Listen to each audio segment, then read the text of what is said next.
Hello, I'm Tony O'Driscoll from Duke University, and today I'll be providing a brief update on what's next for the Next Management Initiative. Over the past year, we've been working to advance Peter Drucker's assertion that management is not merely a business function, but society's most vital social technology. Now, let's explore what's next in that journey of inquiry. I've organized today's conversation into three time horizons. Then, looking back at how Peter Drucker defined management as a discipline. Now, taking stock of where we are today as management faces a polycrisis of compounding complexity and changing rates of change. And, next, examining how management must evolve to remain fit for purpose in a polycrisis world. The upcoming phase of our research is about engaging you in defining what the next management should become. Let's begin by rewinding the clock to the 1940s. This is when Peter Drucker first became interested in the workings of large institutions, corporations, nonprofits, and government agencies. And what he observed at that time was surprising. Drucker noticed that although organizations were deploying disparate techniques, approaches, tools, tactics, and heuristics, there was no unified set of management principles and practices, no common framework, no integrated approach, no clear way to align purpose, people, and process. So, Drucker set out to close that gap. He pulled these disparate strands together with his own observations to weave management into the discipline we practice today. And crucially, Drucker believed that management's reach should extend far beyond the corporation. He saw management as a social function, essential to the well-being of communities, economies, and society as a whole. Peter Drucker once observed that management may well be the most important innovation of the 20th century.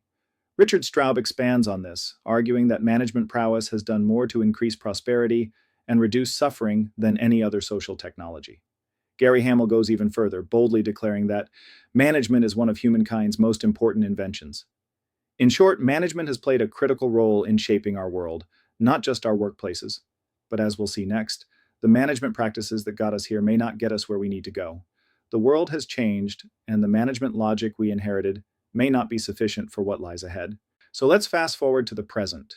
Today, the context in which management now operates has changed dramatically from what it was when Peter Drucker first invented the discipline over 80 years ago. The world has changed. The question is, has the discipline of management kept up with these changes? We are living through a time of polarized, politicized, polycrisis, where our institutions are no longer delivering as expected and experiencing an erosion of societal trust. Said differently, what used to work no longer appears to be working. Drucker warned us of this in observing, "The greatest danger in times of turbulence is not the turbulence, it is acting with yesterday's logic." The question is not just how do we manage better, but how must the practice of management itself adapt to serve institutions and societies in an increasingly polarized and precarious world. That's why now is the time to evolve a new version of this social technology, one that's fit for our time and better suited to unlocking collective performance and renewed trust in institutions. So, what must management become next? Over the past year, we've been investigating what we're calling dynamic balances, not fixed problems to solve or trade-offs to make, but domains of inquiry that every manager must learn to navigate.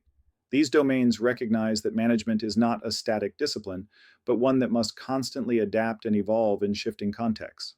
Balance is not something that is achieved at a static point in time.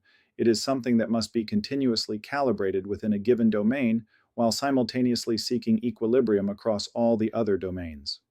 In tumultuous times, achieving balance within and equilibrium across these domains requires not only technical skill, but also practical wisdom. So, let's get more specific on where we are going next. The next phase of this research will explore each dynamic balance domain along three specific lines of inquiry. First, what contextual shifts do we anticipate within each domain?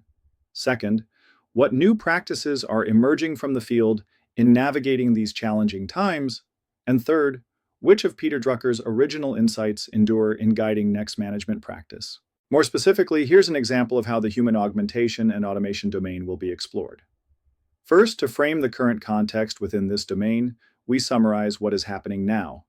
Then we will explore what comes next, probing on how the dynamic balance will shift over the next 5 years, what unintended consequences we might expect from this shift, what new structures, systems, and governance models might be required, and what management mindsets, capabilities, and practices might be needed to maintain dynamic balance. One enduring insight from Peter Drucker is that the best way to predict the future is to create it. So, consider this your formal invitation to join our journey of inquiry in shaping the next management. Rather than offering top-down prescriptions, we're inviting collaborative reflection because the future of management must be built with those who practice it. Academics, researchers, consultants, coaches, executives, and employees all have a crucial role to play in shaping the next evolution of management. None of us is as smart as all of us. We invite you to lend your expertise, insight, and experience to the next management research initiative. I look forward to working with you to build the next management that serves not only performance, but purpose, people, and societal progress. Thank you.